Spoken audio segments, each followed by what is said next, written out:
Jungle.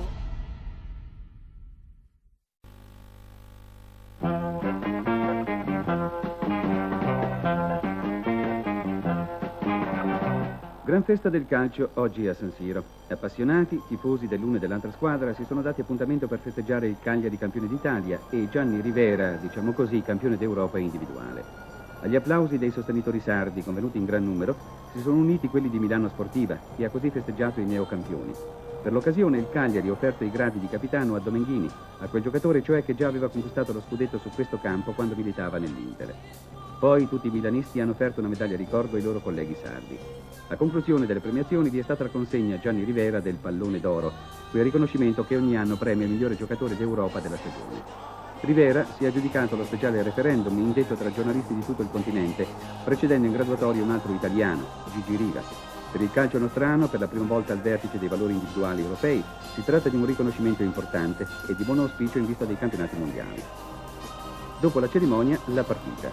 Rivera, quasi a confermare la qualifica di migliore giocatore europeo, si metteva subito in evidenza con preziosismi individuali e suggerimenti per i compagni di ottima fattura. L'incontro, sebbene non avesse alcun interesse per la classifica e nonostante sia poi finito senza reti, è risultato abbastanza piacevole e condotto con brio. La prima grossa occasione è per Prati.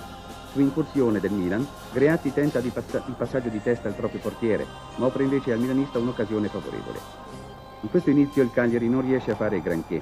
Forse la certezza del titolo ha scaricato i sardi psicologicamente. Il Milan invece è molto attivo e Rodetti obbliga Albertosi a una difficile respinta. Lo stesso portiere para poi su Prati. Ancora Albertosi è chiamato al lavoro su punizione di Maldera, che il portiere sardo para in 2 tempi. Poco dopo si verifica l'incidente che darà una svolta alla partita. Al termine di una lunga discesa, Prati calcia di sinistro, poi, sbilanciato da Marti Radon, appoggia a terra malamente il piede destro. Subito soccorso dal massaggiatore e il medico, Prati deve abbandonare il terreno di gioco per una distorsione alla caviglia. Al suo posto subentra Fogli. Mentre Prati è ancora ai bordi del campo, il Milan, su calcio d'angolo, impegna 2 volte Albertosi. Quindi Lodetti fionda a rete, ma Nicolai respinge. Infine Maldera spedisce al lato. È stato forse questo il maggiore pericolo corso da Albertosi. Senza Prati il Milan diventa però meno pericoloso e il Cagliari può organizzare meglio il suo contropiede.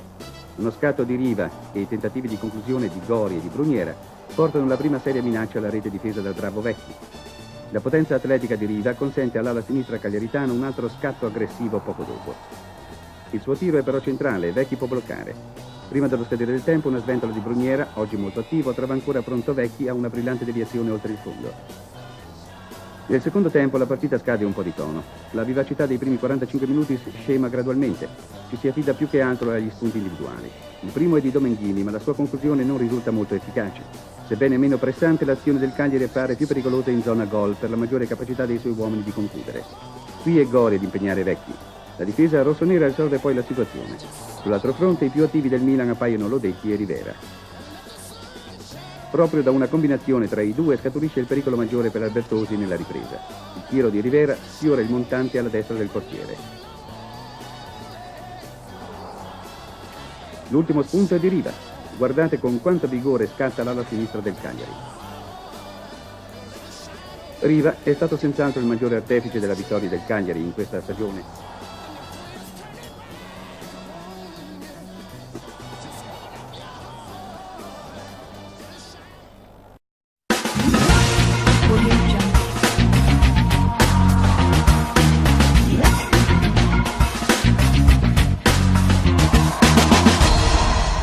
Audio Jungle.